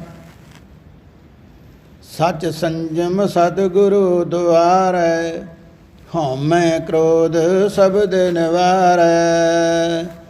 ਕਹਿੰਦੇ ਸੱਚ ਸੰਜਮ, ਕਹਿੰਦੇ ਨਿਸ਼ਕਪਟ, ਹੇਰਾ ਫੇਰੀ ਤੋਂ ਕਪਟ ਤੋਂ ਬਿਨਾਂ ਇੰਦਰੀਆਂ ਦਾ ਦਮਨ ਕਰਨਾ ਸਤਿਗੁਰਾਂ ਦੁਆਰੇ ਪ੍ਰਾਪਤ ਹੁੰਦਾ ਹੈ। ਜਿੰਨੇ ਵੀ ਸਾਡੇ ਇੰਦਰੀ ਹਨ ਉਹਨਾਂ ਨੂੰ ਸ਼ੁਭ ਰਸਤੇ ਲਾਉਣਾ, ਚੰਗੇ ਪਾਸੇ ਲਾ ਕੇ ਪਵਿੱਤਰ ਕਰਨਾ, ਇਹ ਪੂਰੇ ਗੁਰੂ ਤੋਂ ਤਾਕਤ ਸੋਝੀ ਮਿਲਦੀ ਹੈ। ਜੇ ਆਨੰਦ ਸਾਹਿਬ ਜੀ ਦੇ ਵਿੱਚ ਸਤਿਗੁਰਾਂ ਨੇ ਆਪਣੇ ਨੇਤਰਾਂ ਨੂੰ ਕਿਹਾ ਕਿ ਨੇਤਰਾਂ ਦਾ ਕੀ ਕੰਮ ਹੈ, ਕੀ ਕਰਨਾ ਇਹਨਾਂ ਨੂੰ ਚਾਹੀਦਾ ਹੈ, ਨੇਤਰਾਂ ਤੋਂ ਕੀ ਸਾਨੂੰ ਲਾਹ ਲੈਣਾ ਚਾਹੀਦਾ ਹੈ, ਕੰਨਾਂ ਦੇ ਨਾਲ ਕੀ ਸੁਣਨਾ ਚਾਹੀਦਾ, ਕਿਵੇਂ ਪਵਿੱਤਰ ਹੋਣਗੇ, ਜ਼ੁਬਾਨ ਨਾਲ ਕੀ ਬੋਲਣਾ ਹੈ, ਸਰੀਰ ਦੁਨੀਆ 'ਤੇ ਪਰਮੇਸ਼ਰ ਨੇ ਬਣਾ ਕੇ ਭੇਜਿਆ, ਇਹਦੇ ਨਾਲ ਕੀ ਲਾਹ ਕੱਟਣਾ ਹੈ। ਉਹਨਾਂ ਨੇ ਸਾਰੀਆਂ ਗੱਲਾਂ ਦਾ ਲਾਹ ਪ੍ਰਾਪਤ ਕਰ ਲਿਆ ਹੈ ਪੂਰੇ ਗੁਰੂ ਦੀ ਸਿੱਖਿਆ ਮੰਨਣ ਕਰਕੇ। ਸਤਿਗੁਰਾਂ ਦੇ ਸ਼ਬਦ ਦੁਆਰੇ ਹੰਗਤਾ ਮਮਤਾ ਅਤੇ ਕ੍ਰੋਧ ਨੂੰ ਨਿਵਰਤ ਕਰੇ, ਫਿਰ ਕਾਮਯਾਬੀ ਪ੍ਰਾਪਤ ਹੁੰਦੀ ਹੈ। ਸਤਿਗੁਰ ਸੇਵ ਸਦਾ ਸੁਖ ਪਾਈਐ, ਸੀਲ ਸੰਤੋਖ ਸਭ ਤਾਹੇ। ਸਤਿਗੁਰਾਂ ਦੀ ਸੇਵਾ ਕਰਨ ਨਾਲ ਨਿਤ ਸੁਖ ਪ੍ਰਾਪਤ ਹੁੰਦਾ ਹੈ। ਅਤੇ ਮਹਾਰਾਜ ਕਹਿੰਦੇ ਐਸੇ ਗੁਰੂ ਦੀ ਸੇਵਾ ਕਰੋ ਜਿਹੜੀ ਥਾਂ ਥਾਂ 'ਤੇ ਸੇਵਾ ਨਾ ਕਰਨੀ ਪਵੇ ਅਤੇ ਮੁੜ ਕੇ ਕਿਸੇ ਕੋਲੋਂ ਫਿਰ ਜਾ ਕੇ ਲੇਖਾ ਨਾ ਦੇਣਾ ਪਵੇ। ਸੀਲ ਸੁਭਾਅ ਅਤੇ ਸੰਤੋਖ ਆਦਿਕ ਸਾਰੇ ਗੁਣ ਉਸ ਸੇਵਾ ਵਿੱਚ ਹਨ। ਅਤੇ ਜਿੰਨਾ ਚਿਰ ਸਾਨੂੰ ਸੰਤੋਖ ਨਹੀਂ ਆਉਂਦਾ ਅਸੀਂ ਇੱਥੇ ਵੀ ਆ ਜਾਂਦੇ, ਹੋਰ ਵੀ ਬੰਨੇ ਤਾਂਘ ਹੁੰਦੀ ਹੈ। ਹੁਣ ਜਦੋਂ ਬਹੁਤੇ ਬੰਨੇ ਧਿਆਨ ਹੈ, ਮੱਥਾ ਇੱਥੇ ਟੇਕਣਾ ਤੇ ਕਹਿਣਾ ਇੱਥੇ ਮੱਥਾ ਟੇਕ ਕੇ ਹੁਣ ਦਵਾ ਦਾ ਦੂਜੇ ਥਾਂ ਹੋ ਆਈਏ, ਉੱਥੋਂ ਕਹਿਣਾ ਦੂਜੇ ਥਾਂ ਹੋ ਆਈਏ, ਅਤੇ ਹਾਜ਼ਰੀ ਕਿੱਥੇ ਲੱਗਣੀ, ਕਿਸੇ ਬੰਨੇ ਵੀ ਨਹੀਂ। ਇਹ ਤਾਂ ਕੁਝ ਮਿਲਦਾ ਹੈ ਜਿੱਥੇ ਆਏ ਉੱਥੇ ਫਿਰ ਸਬਰ ਸੰਤੋਖ ਕਰਕੇ ਕਹਿ ਦੇਵੇ ਕਿ ਜਿੱਥੇ ਮੈਂ ਆ ਗਿਆ ਇੱਥੇ ਹੀ ਸਭ ਕੁਝ ਹੈ, ਜੇ ਨਹੀਂ ਉੱਥੇ ਜਾਣਾ ਕਾਹਦੇ ਲਈ ਹੈ। ਹੁਣ ਇੱਕ ਪਾਸੇ ਸਤਿਗੁਰਾਂ ਸਾਨੂੰ ਸਿੱਖਿਆ ਦਿੱਤੀ ਹੈ ਕਿ ਉਹ ਸਰਬ ਕਲਾ ਸਮਰੱਥ ਹੈ। ਸਾਚੇ ਸਾਹਿਬਾ ਕਿਆ ਨਹੀਂ ਘਰ ਤੇਰਾ ਹੈ, ਘਰ ਤਾਂ ਤੇਰਾ ਹੈ, ਸਭ ਕੁਛ ਹੈ। ਜੇ ਸਭ ਕੁਛ ਹੈ ਤਾਂ ਫਿਰ ਸਾਡਾ ਯਕੀਨ ਕੀ, ਅਸੀਂ ਇਹਨੂੰ ਛੱਡ ਕੇ ਹੋਰ ਥਾਵਾਂ 'ਤੇ ਕਿਉਂ ਭੱਜਦੇ ਹਾਂ। ਇਹੀ ਵਾਰ-ਵਾਰ ਬਚਨ ਆਉਂਦਾ ਰਹਿੰਦਾ, ਕਿਉਂ ਕਿ ਸਾਡੀ ਵਾਰ-ਵਾਰ ਉਹੀ ਆਦਤ ਹੈ, ਅਸੀਂ ਛੱਡਦੇ ਨਹੀਂ। ਸਤਿਗੁਰੂ ਵਾਰ-ਵਾਰ ਸਮਝਾਉਣ ਦਾ ਯਤਨ ਕਰਦੇ ਕਿ ਜੀਵਾਂ ਦਾ ਅਜੇ ਵੀ ਭਲਾ ਹੋ ਜਾਵੇ। ਸਤਿਗੁਰ ਸੇਵ ਸਦਾ ਸੁਖ ਪਾਈਐ, ਸੀਲ ਸੰਤੋਖ ਸਭ ਤਾਹਾ ਹੈ। ਫਿਰ ਜਿਨ੍ਹਾਂ ਗੁਰੂ ਦੀ ਸੇਵਾ ਕਰ ਲਈ ਉਹਨਾਂ ਨੂੰ ਸੀਲ ਸੁਭਾਅ ਅਤੇ ਸੰਤੋਖ ਆਦਿਕ ਸਭ ਕੁਝ ਮਿਲ ਗਿਆ। ਅਤੇ ਸਬਰ ਅਤੇ ਸ਼ੁਕਰ ਜਿਹਦੇ ਅੰਦਰ ਆ ਗਿਆ, ਸਮਝੋ ਇਹਦੇ ਵਿੱਚ ਕੋਈ ਘਾਟ ਨਹੀਂ ਰਹਿ ਗਈ। ਸ਼ੁਕਰ ਉਹ ਕਿਸੇ ਦਾ ਕਰੇਗਾ ਜਿਹੜਾ ਕਹੇਗਾ ਮੈਨੂੰ ਹੁਣ ਕਿਸੇ ਚੀਜ਼ ਦੀ ਲੋੜ ਨਹੀਂ, ਮੇਰੇ ਕੋਲ ਬਹੁਤ ਕੁਝ ਹੈ। ਜਿਹੜਾ ਕਹਿੰਦਾ ਬਹੁਤ ਕੁਝ ਕਿਤੇ ਮੈਨੂੰ ਆਹ ਨਹੀਂ ਦਿੱਤਾ, ਆਹ ਨਹੀਂ ਦਿੱਤਾ, ਜਿਹੜਾ ਦੇ ਦਿੱਤਾ ਉਹਦਾ ਨਾਂ ਨਹੀਂ ਕਰਨਾ, ਹੋਰ ਮੰਗਣ ਵਾਲੇ ਧਿਆਨ ਪਹਿਲੇ ਦਾ ਸ਼ੁਕਰ ਨਹੀਂ ਕਰਨਾ, ਕਿਉਂਕਿ ਸੰਤੋਖ ਨਹੀਂ ਆਇਆ। ਸੰਤੋਖ ਆਵੇਗਾ ਫਿਰ ਸਬਰ ਆ ਜਾਵੇਗਾ, ਸ਼ੁਕਰ ਆ ਜਾਵੇਗਾ। ਅਤੇ ਜਿਹੜਾ ਸ਼ੁਕਰ ਕਰਨ ਵਾਲਾ ਉਹ ਸਤਿਗੁਰਾਂ ਨੇ ਸਾਨੂੰ ਕਿੱਥੇ ਵੇਖੋ ਲਿਆ ਕੇ ਮਿਸਾਲ ਦਿੱਤੀ ਸਮਝਾਉਣ ਲਈ, ਹੈ ਜੀਵ ਤੇਰੇ ਨਾਲ ਕੁੱਕਰ ਚੰਗਾ ਹੈ। ਕਹਿੰਦੇ ਜੇ ਰੱਬ ਨੂੰ ਯਾਦ ਕਰਨਾ ਕੁੱਤੇ ਤੋਂ ਹੀ ਗੱਲ ਸਿੱਖ ਲੈ। ਸੁਆਮੀ ਕੋ ਗ੍ਰਹਿ ਜੋ ਸਦਾ ਸਵਾਨ ਤਜਤ ਨਹੀਂ ਨਿਤ, ਨਾਨਕ ਇਹ ਬਿਦ ਹਰ ਭਜੋ ਇੱਕ ਮਨ ਹੋਏ ਇੱਕ ਚਿੱਤ। ਕਹਿੰਦੇ ਵੇਖੋ ਸਵਾਨ ਜਿਹੜਾ ਕੂਕਰ ਹੈ ਉਹਨੂੰ ਕੋਈ ਇੱਕ ਬੁਰਕੀ ਪਾ ਦੇਵੇ, ਨਾ ਪਾ ਦੇਵੇ, ਬਹੁਤੀ ਪਾ ਦੇਵੇ, ਉਹ ਮਾਲਕ ਦਾ ਘਰ ਛੱਡਦਾ ਨਹੀਂ। ਉਹਨੂੰ ਬਾਹਰ ਵੀ ਕੱਢਣਾ ਚਾਹਵੇ ਮਾਰ ਕੇ, ਉਹ ਫਿਰ ਵਿਚਾਰਾ ਕੂਕਾਂ ਮਾਰ ਕੇ ਫਿਰ ਤੁਰ ਕੇ ਫਿਰ ਉੱਥੇ ਆਉਂਦਾ ਹੈ। ਉਹ ਆਪਣੇ ਮਾਲਕ ਦਾ ਪ੍ਰੇਮ ਨਹੀਂ ਛੱਡਦਾ। ਅਤੇ ਕਹਿੰਦੇ ਬੰਦੇ ਨੂੰ ਕੋਈ ਇੱਕ ਚੀਜ਼ ਨਾ ਮਿਲੇ, ਚਾਹੇ ਕਿ ਗੁਰੂ ਨੇ ਤਾੜਨਾ ਕਰ ਦਿੱਤੀ, ਕਹਿੰਦਾ ਮੈਂ ਉੱਥੇ ਜਾਣਾ ਨਹੀਂ। ਇਸ ਕਰਕੇ ਕਹਿੰਦੇ ਸਾਰੇ ਸੁੱਖ ਕਿੱਥੋਂ ਮਿਲ ਜਾਣ। ਜੇ ਗੁਰ ਝਿੜਕੇ ਤਾਂ ਮੀਠਾ ਲਾਗੈ, ਜੇ ਬਖਸ਼ੇ ਤਾਂ ਗੁਰ ਵਡਿਆਈ। ਕਹਿੰਦੇ ਜੇ ਗੁਰ ਝਿੜਕਦਾ ਵੀ ਹੈ ਤਾਂ ਸਮਝੋ ਮੇਰੀਆਂ ਮਾੜੀਆਂ ਆਦਤਾਂ ਨੂੰ ਦੂਰ ਕਰ ਰਿਹਾ ਹੈ, ਮੇਰੇ ਕਰਮ ਝਾੜ ਰਿਹਾ ਹੈ ਮਾੜੇ, ਅਤੇ ਉਹ ਵਡਿਆਈ ਦੇਵੰਦਾ ਹੈ, ਅਤੇ ਤਾਂ ਵੀ ਉਹਦੀ ਦਾਤ ਹੈ, ਉਹਦਾ ਸ਼ੁਕਰਾਨਾ ਕਰੋ, ਹੰਕਾਰ ਨਾ ਕਰੋ। ਮੈਨੂੰ ਆਹ ਕੁਝ ਮਿਲ ਗਿਆ, ਮੇਰੀ ਗੁਰੂ ਬਹੁਤੀ ਗੱਲ ਮੰਨਦਾ, ਇਹ ਵੀ ਨਹੀਂ ਹੋਣੀ ਚਾਹੀਦੀ। ਸਤਿਗੁਰੂ ਜੀ ਕਹਿੰਦੇ ਹਉਮੈ ਮੋਹ ਉਪਜੈ ਸੰਸਾਰਾ, ਸਭ ਜਗ ਬਿਨ ਸੈ ਨਾਮ ਵਿਸਾਰਾ। ਹੰਗਤਾ ਮਮਤਾ, ਆਪਣਾ ਹੰਕਾਰ ਅਤੇ ਮੋਹ, ਇਹਨੂੰ ਕਹਿੰਦੇ ਹੰਗਤਾ ਮਮਤਾ ਅਤੇ ਮੋਹ ਆਦਿਕਾਂ ਤੋਂ ਸਾਰਾ ਸੰਸਾਰ ਉਤਪੰਨ ਹੁੰਦਾ ਹੈ। ਇਹ ਕਿਉਂ ਸਾਡੇ ਅੰਦਰੋਂ ਜਾਂਦੇ ਨਹੀਂ, ਵਿਕਾਰ ਕੇ ਦੁਨੀਆ ਬਣੀ ਇਸੇ ਕਾਰਨ ਹੈ। ਅਗਿਆਨ ਕਰਕੇ ਸੰਸਾਰ ਰਚਿਆ ਹੈ, ਅਗਿਆਨ ਦੇ ਵਿੱਚ ਕਿ ਸਦਾ ਰਹਿਣ ਵਾਲਾ ਹੈ। ਜੋ ਕੁਝ ਰਿਸ਼ਤੇ ਦਿਸਦੇ ਹਨ, ਜੋ ਸੁੱਖ ਸਹੂਲਤਾਂ ਸਦਾ ਰਹਿਣੀਆਂ ਹਨ, ਇਹ ਅਗਿਆਨ ਹੈ, ਗਿਆਨ ਨਹੀਂ। ਕਿਉਂਕਿ ਦੱਸਿਆ ਜਾਂਦਾ ਇਤਿਹਾਸ ਦੇ ਵਿੱਚ ਕਿ ਜਦੋਂ 6ਵੇਂ ਪਾਤਸ਼ਾਹ ਮੀਰੀ ਪੀਰੀ ਦੇ ਮਾਲਕ ਸਤਿਗੁਰਾਂ ਨੇ ਅਕਾਲ ਤਖਤ ਦੀ ਰਚਨਾ ਕੀਤੀ ਹੈ, ਅਤੇ ਹੁਣ ਜਿਹੜੇ ਕੁਝ ਐਸੇ ਲੋਕ ਦੁਨੀਆ 'ਤੇ ਆਉਂਦੇ ਜਿਨ੍ਹਾਂ ਦੀ ਡਿਊਟੀ ਪਰਮੇਸ਼ਰ ਨੇ ਉਲਟ ਪਾਸੇ ਲਾਈ ਹੁੰਦੀ ਹੈ, ਉਲਟ ਕੰਮ ਕਰਨ ਵਾਸਤੇ। ਕਿਰਤ ਨਿੰਦਕ ਕਾ ਧੁਰ ਹੀ ਪਿਆ, ਕਹਿੰਦੇ ਪਰਮੇਸ਼ਰ ਨੇ ਉਹਨਾਂ ਨੂੰ ਲਿਖਤ ਇਹੋ ਜਿਹੀ ਪਾ ਦਿੱਤੀ, ਉਲਟ ਕੰਮ ਕਰਦੇ। ਉਹਨਾਂ ਜਾ ਕੇ ਬਾਦਸ਼ਾਹ ਕੋਲ ਸ਼ਿਕਾਇਤ ਲਾ ਦਿੱਤੀ ਕਿ ਉਹਨੇ ਗੁਰੂ ਨੇ ਤਖਤ ਬਣਾ ਲਿਆ। ਪਹਿਲੇ ਗੁਰੂ ਸ਼ਾਂਤਮਈ ਰਹੇ 5ਵੇਂ ਪਾਤਸ਼ਾਹ ਤੱਕ, ਅਤੇ ਇਹਨੇ ਤਾਂ ਰਾਜ ਭਾਗ ਵਾਲਾ ਕੰਮ ਸ਼ੁਰੂ ਕਰ ਲਿਆ। ਬਾਦਸ਼ਾਹ ਜੇ ਉਹਨੂੰ ਜਾ ਕੇ ਨਾ ਰੋਕਿਆ, ਪ੍ਰਬੰਧ ਕੀਤਾ ਕੋਈ, ਅਤੇ ਤੇਰਾ ਰਾਜ ਵੀ ਖੋਹ ਲਵੇਗਾ। ਐਸੀਆਂ ਜਾ ਕੇ ਸ਼ਿਕਾਇਤਾਂ ਚੁਗਲੀਆਂ ਕੀਤੀਆਂ, ਅਤੇ ਬਾਦਸ਼ਾਹ ਨੇ ਹੁਣ ਇਹ ਗੱਲ ਦਾ ਅਸਰ ਮੰਨ ਲਿਆ, ਅਤੇ ਉਹਨੇ ਆਪਣੇ 2 ਦੂਤ ਘੱਲੇ, ਜੇ ਜਾਓ ਗੁਰੂ ਨੂੰ ਬੁਲਾ ਕੇ ਲਿਆਓ ਦਿੱਲੀ। ਉਹਨਾਂ ਦਾ ਨਾਂ ਆਉਂਦਾ ਹੈ ਗੁੰਚੈ ਬੇਗ ਅਤੇ ਵਜ਼ੀਰ ਖਾਂ। ਜਿਹੜਾ ਵਜ਼ੀਰ ਖਾਂ ਸੀ, ਕੁਦਰਤ ਵੱਲੋਂ ਐਸਾ ਕਾਰਨ ਬਣਿਆ ਕਿ ਜਦੋਂ ਵਜ਼ੀਰ ਖਾਂ ਨੂੰ ਵੀ ਇੱਧਰ ਨਾਲ ਘਲਾਇਆ, ਅਤੇ ਵਜ਼ੀਰ ਖਾਂ ਦਾ ਜਲੋਦਰ ਰੋਗ ਗੁਰੂ ਘਰੋਂ ਹਟਿਆ ਸੀ। ਉਹ ਸਤਿਗੁਰਾਂ ਕਿਰਪਾ ਕੀਤੀ ਸੀ, ਇਸ ਕਰਕੇ ਗੁਰੂ ਘਰ ਦਾ ਸੇਵਕ ਬਣਿਆ ਸੀ, ਅੰਦਰੋਂ ਪ੍ਰੇਮ ਰੱਖਦਾ ਸੀ। ਜਦੋਂ ਕੋਈ ਸਰਕਾਰੀ ਤੌਰ 'ਤੇ ਕੋਈ ਗੱਲ ਛਿੜਦੀ ਸੀ, ਵਾਦ ਵਿਵਾਦ ਦੀ, ਉਹ ਪੂਰੀ ਕੋਸ਼ਿਸ਼ ਕਰਦਾ ਕਿ ਗੁਰੂ ਦੇ ਨਾਲ ਕੋਈ ਝਗੜਾ ਨਾ ਹੋਵੇ। ਇਹ ਵੱਡਾ ਘਰ ਹੈ। ਉਹ ਜਦੋਂ ਉਹਨਾਂ ਆਣ ਕੇ ਸੁਨੇਹਾ ਦਿੱਤਾ ਤੇ ਮਹਾਰਾਜ ਹੋਰ ਪ੍ਰਸੰਨ ਹੋ ਗਏ। ਕਹਿੰਦੇ ਚੰਗਾ, ਸਗੋਂ ਅਸੀਂ ਵੀ ਚਾਹੁੰਦੇ ਹਾਂ ਕਿ ਬਾਦਸ਼ਾਹ ਨਾਲ ਸਿੱਧਾ ਮਿਲਾਪ ਹੋਵੇ। ਤੇ ਕਈ ਭੁਲੇਖੇ ਨਿਕਲ ਜਾਂਦੇ। ਕਈ ਵਾਰ ਮਨੁੱਖ ਭੁਲੇਖੇ ਵਿੱਚ ਇੱਕ ਦੂਜੇ 'ਤੇ ਸ਼ੱਕ ਕਰੀ ਜਾਂਦਾ। ਗੱਲ ਕੋਈ ਹੋਰ ਹੁੰਦੀ ਹੈ ਤੇ ਸੋਚੀ ਹੋਰ ਜਾਣੀ, ਇਹ ਮੇਰੇ ਨਾਲ ਇੱਦਾਂ ਕਰਦਾ, ਇਸ ਤਰ੍ਹਾਂ ਕਰਦਾ, ਇਹ ਨਹੀਂ ਪਤਾ ਕਾਰਨ ਕੋਈ ਹੋਰ ਹੁੰਦਾ ਹੈ। ਪਰ ਆਪਣੇ ਸ਼ੱਕ ਕਰਕੇ, ਆਪਣਾ ਮਨ ਦੇ ਵਿੱਚ ਭਰਮ ਕਰਕੇ ਉਹਨੂੰ ਕਹਿ ਦੇਣਾ। ਹੁਣ ਜਦੋਂ ਸਤਿਗੁਰਾਂ ਨੇ ਕਿਹਾ ਚੰਗਾ ਜੀ, ਹੁਣ ਜਦੋਂ ਤੁਰਨ ਲੱਗੇ ਹਨ ਤੇ ਜਦੋਂ ਦਿੱਲੀ ਦੇ ਨਾਲ ਨੇੜੇ ਜਾ ਕੇ ਮਜਨੂ ਦਾ ਟਿੱਲਾ ਜਿਹੜਾ ਹੈ, ਇਹ ਹੁਣ ਮਜਨੂ ਲੈਲਾ ਮਜਨੂ ਵਾਲਾ ਨਹੀਂ ਹੋਇਆ। ਇਹ ਮਜਨੂ ਪਰਮੇਸ਼ਰ ਦਾ ਪਿਆਰਾ ਭਗਤ ਸੀ, ਉਹਦੇ ਨਾਂ 'ਤੇ ਉਹ ਟਿੱਲਾ ਬਣਿਆ ਹੈ। ਤੇ ਇਸ ਕਰਕੇ ਗੁਰੂ ਨਾਨਕ ਪਾਤਸ਼ਾਹ ਵੀ ਉਹ ਜਗ੍ਹਾ ਪਵਿੱਤਰ ਕੀਤੀ ਹੈ, ਸਤਿਗੁਰਾਂ ਨੇ ਵੀ ਉੱਥੇ ਚਰਨ ਪਾਏ। ਇਸ ਕਰਕੇ ਬਾਦਸ਼ਾਹ ਨੇ ਉੱਥੇ ਸਾਰਾ ਫਿਰ ਰਸਤ ਪਾਣੀ ਜੋ ਕੁਝ ਵੀ ਸੁੱਖ ਸਹੂਲਤਾਂ ਵਾਸਤੇ ਮਹਾਰਾਜ ਦੇ ਵਾਸਤੇ ਪ੍ਰਬੰਧ ਕਰਾਇਆ। ਤੇ ਉਸ ਵੇਲੇ ਪਹਿਲਾਂ ਨੇ ਫਿਰ ਮਨ ਵਿੱਚ ਸ਼ੱਕ ਕਰ ਲਿਆ ਕਿ ਪਰਖ ਤੇ ਕਰ ਲਈਏ ਕਿ ਵਾਕਿਆ ਗੁਰੂ ਵਿੱਚ ਤਾਕਤ ਹੈ ਕਿ ਐਵੇਂ ਲੋਕੀ ਕਹੀ ਜਾਂਦੇ ਛੇਵਾਂ ਪੀਰ ਹੈ, ਬੜਾ ਭਾਰੀ ਸੂਰਮਾ ਹੈ। ਉਹਨੇ ਫਿਰ ਆਪਣੇ ਜਿਹੜੇ ਸਨ ਪੀਰ ਕੁਝ ਘਲਾਏ, ਜਿਹੜੇ ਬੜੀ ਸ਼ਕਤੀ ਰੱਖਦੇ ਸਨ ਉਸ ਸਾਰੇ ਇਲਾਕੇ ਵਿੱਚ, ਲੋਕ ਉਹਨਾਂ ਨੂੰ ਮੰਨਦੇ ਸਨ। ਅੱਜ ਵੀ ਲੋਕ ਜਿਹੜੇ ਪੀਰਾਂ ਫਕੀਰਾਂ 'ਤੇ ਸ਼ਰਧਾ ਰੱਖਣ ਵਾਲੇ, ਉਹ ਗੁਰੂ ਦੀ ਗੱਲ ਨਹੀਂ ਮੰਨਦੇ ਉਨੀ ਜਿੰਨੀ ਉਹਨਾਂ ਦੀ ਮੰਨਦੇ ਹਨ। ਗੁਰੂ ਨੂੰ ਨਿੱਕਾ ਮੰਨਦੇ ਹਨ, ਨੀਵਾਂ ਮੰਨਦੇ ਹਨ, ਅਤੇ ਉਹਨਾਂ ਨੂੰ ਵੱਡੇ ਮੰਨਦੇ ਹਨ। ਅਤੇ ਪੀਰ ਫਕੀਰ ਅਤੇ ਗੁਰੂ ਅੱਗੇ ਆ ਕੇ ਆਪ ਹਾਜ਼ਰੀਆਂ ਭਰਦੇ ਰਹੇ, ਉਹਨਾਂ ਦਾ ਸਤਿਕਾਰ ਕਰਦੇ ਰਹੇ, ਪਰ ਸਾਨੂੰ ਸੋਝੀ ਨਹੀਂ। ਅਸੀਂ ਫਿਰ ਮੁੱਢ ਨੂੰ ਛੱਡ ਕੇ ਹੋਰ ਬੰਨੇ ਭੱਜਦੇ, ਨਿੰਦਿਆ ਨਹੀਂ, ਪਰ ਜਦੋਂ ਸਾਨੂੰ ਮੁੱਢ ਨਾਲ ਜੁੜਿਆ ਉੱਥੇ ਸਾਡਾ ਯਕੀਨ ਨਹੀਂ, ਅਸੀਂ ਫਿਰ ਪੱਤਿਆਂ ਨੂੰ ਹੱਥ ਪਾਉਣੇ 'ਤੇ ਡਿੱਗ ਪੈਂਦੇ ਹਾਂ। ਹੁਣ ਕੀ ਹੋਇਆ, ਉਹਨਾਂ ਦਾ ਇਨਾਮ ਵਿੱਚ ਆਉਂਦੇ ਹਨ, ਜਿਨ੍ਹਾਂ ਵਿੱਚੋਂ ਮੁੱਖ ਜਿਹੜੇ ਗੁਰਬਖਸ਼, ਸਿਕੰਦਰ ਸ਼ਾਹ ਅਤੇ ਨਿਜ਼ਾਮੂਦੀਨ ਵਰਗੇ ਆਏ। ਅਤੇ ਰਾਹ ਵਿੱਚ ਆਉਂਦਿਆਂ ਫਿਰ ਇਹ ਮਨ ਵਿੱਚ ਉਹਨਾਂ ਨੇ ਇੱਕ ਸ਼ਰਤਾਂ ਰੱਖ ਲਈਆਂ ਕਿ ਵੇਹਨੇ ਭਲਾ ਗੁਰੂ ਪੂਰਾ ਹੈ। ਕਹਿੰਦੇ ਜੇ ਸਾਡਾ ਨਾਂ ਲੈ ਕੇ ਗੁਰੂ ਸਾਨੂੰ ਸੱਦਣ ਤੇ ਸਮਝਾਂ ਕਿ ਗੁਰੂ ਵਿੱਚ ਸ਼ਕਤੀ ਹੈ। ਅਤੇ ਇੱਕ ਨੇ ਫਿਰ ਕਿਹਾ ਜੇ ਸਾਨੂੰ ਅੱਜ ਜਾਂਦਿਆਂ ਨੂੰ ਕੜਾਹ ਪ੍ਰਸ਼ਾਦ ਖਵਾਇਆ ਜਾਏ, ਕੜਾਹ ਨੂੰ ਕੁਣਕਾ ਬੋਲਦੇ ਜਾਂ ਹਲਵਾ ਬੋਲਦੇ ਮੁਸਲਮਾਨ, ਕਹਿੰਦੇ ਜੇ ਸਾਨੂੰ ਕੁਣਕਾ ਖਵਾਵੇਗਾ ਗੁਰੂ ਤੇ ਸਮਝਾਂਗੇ ਉਹ ਮਨ ਦੀ ਗੱਲ ਬੁੱਝ ਲੈਂਦਾ ਹੈ। ਇਸ ਪ੍ਰਕਾਰ ਉਹਨਾਂ ਸਵਾਲ ਕੀਤੇ, ਮਨ ਵਿੱਚ ਪੈਦਾ ਹੋਏ। ਜਦੋਂ ਆਏ ਤੇ ਆਉਂਦਿਆਂ ਸਤਿਗੁਰੂ ਜੀ ਬੜੇ ਪ੍ਰਸੰਨ ਹੋਏ ਤੇ ਉਹਨਾਂ ਦਾ ਨਾਂ ਲੈ ਲੈ ਕੇ ਕਹਿੰਦੇ ਨਿਜ਼ਾਮੂਦੀਨ ਤੂੰ ਇੱਥੇ ਬੈਠ ਜਾ, ਗੁਰਬਖਸ਼ ਤੂੰ ਇਸ ਜਗ੍ਹਾ 'ਤੇ ਆ ਜਾ, ਇੱਥੇ ਬੈਠ ਜਾ। ਸਾਰਿਆਂ ਦੇ ਨਾਂ ਲਏ ਤੇ ਇੱਕ ਦੂਜੇ ਲਈ ਵੇਖਣ ਕੀ ਗੱਲ ਤੇ ਉਹੀ ਹੋ ਗਈ, ਇਹਨਾਂ ਦੇ ਬੁੱਝ ਲਿਆ।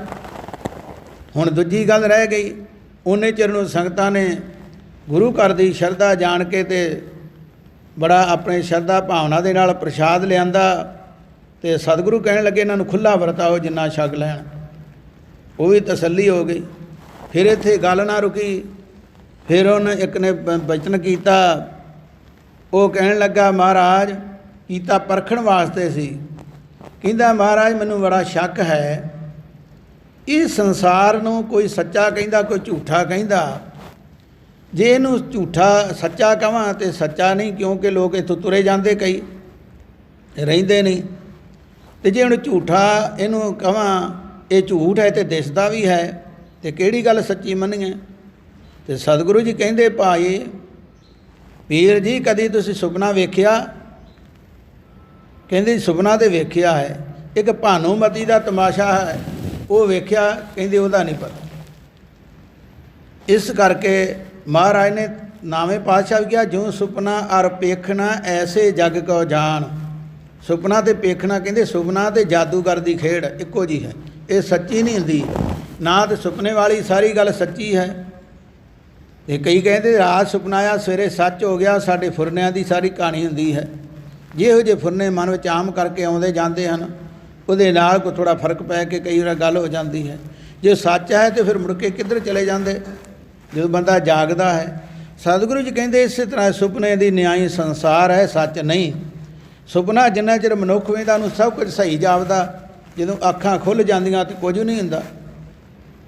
ਅਤੇ ਫਿਰ ਉਹਨੇ ਕਿਹਾ ਮਹਾਰਾਜ ਜੇ ਇਹ ਗੱਲ ਹੈ ਤਾਂ ਜੀਵ ਦਾ ਅਤੇ ਪਰਮੇਸ਼ਰ ਦਾ ਸੰਬੰਧ ਕੀ ਰਹਿ ਗਿਆ। ਅਤੇ ਸਤਿਗੁਰੂ ਜੀ ਕਹਿਣ ਲੱਗੇ ਭਾਈ ਜਿਵੇਂ ਪਾਣੀ ਅਤੇ ਬੁਲਬੁਲੇ ਦਾ ਹੈ, ਜਿਵੇਂ ਸੋਨੇ ਅਤੇ ਗਹਿਣੇ ਦਾ ਸੰਬੰਧ ਹੈ, ਇਸੇ ਤਰ੍ਹਾਂ ਸਤਿਗੁਰਾਂ ਬਾਬਾ ਉਦਾਹਰਨਾਂ ਦਿੱਤੀਆਂ ਅਤੇ ਉਹਨਾਂ ਨੂੰ ਸਮਝਾਉਣਾ ਕੀਤਾ कि गहना जिहड़ा है लोकां दे मन विच, लोकां दी निगाह विच, समझ विच गहना हुंदा है, पर सुनियारे नूं सारा सोना ही दीदा है।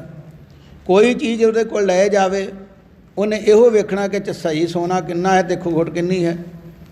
तो जिहड़े असीं भुलेखे विच आ जांदे आ, कोई कहंदा मैं आह गहना लैना, कोई आह कहंदा लैना, उत्थे सोना नहीं कोई कहंदा मैं लैना है। इस करके कहंदे भुलेखा पिया है, उन्हें कई तरह के रूप रंग बना दिते दुनिया दे, असीं सच समझ लिया, पर खीरी सारी परमेश्वर की रचना उहदे विच रल जानी है। सतगुरु जी कहते जिवें पानी दीयां लहरां बुलबुले हैं पानी विच ही समाप्त हो जाते, ऐसा संबंध है। इस प्रकार सारी उन्हें तसल्ली कराई।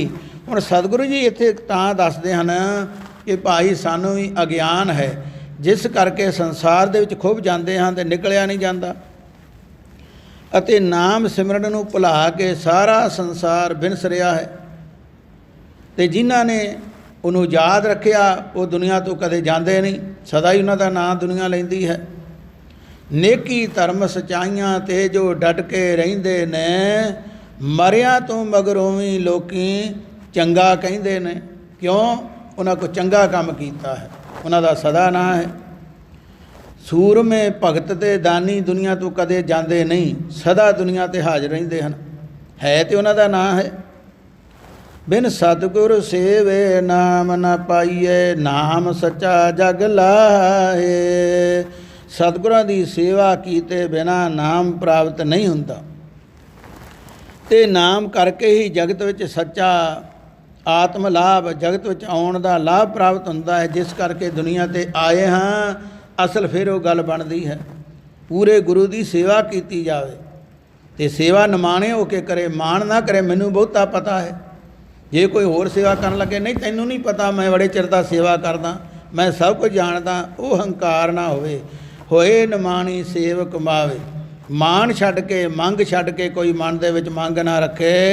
सेवा करत होए निहकामी, कोई मन की कामना ना होए तो फिर की हुंदा, तिसको होत प्राप्त स्वामी, फिर उन्होंने मालक मिल जाता है। जिन्हों मालक मिल गया तो पिछे कोई नहीं रह जाता। सच्चा अमर शब्द सुहाया, पंच शब्द मिल वाजा वाया। जिसने सो बनीक गुरां दे शब्द करके सदा हुक्म मन्निया है, उसने श्रेष्ठ गुरां दे शब्द नाल मिल के सतनाम रूपी वाजे नूं वजाया है। हुण इत्थे फिर सानूं शक पै जाना, इत्थे सतनाम लिखिया वाहिगुरू क्यों बोलदे। इत्थे सतनाम का मतलब है कि उसदा जिहड़ा सच्चा नाम है, सच्चा जो गुरु ने नाम बख्शिया है, सारे परमेश्वर के नाम कोई माड़ा नहीं, पर सतगुरां ने सारे नाम गिण के दसे गुरु ग्रंथ साहिब च बहुत ज़्यादा। तो फिर उन्हें कह दिता परमेश्वर तेरे नाम अजे भी बेअंत असीं गिण नहीं सकते। जिहड़ा सतनाम है सब तो पहला पुराने समय का जाप, ਇਹਦਾ सत सत करके भी जाप होया है। तो सतनाम परापूर बला परे तो पुराने समय तो चलता है।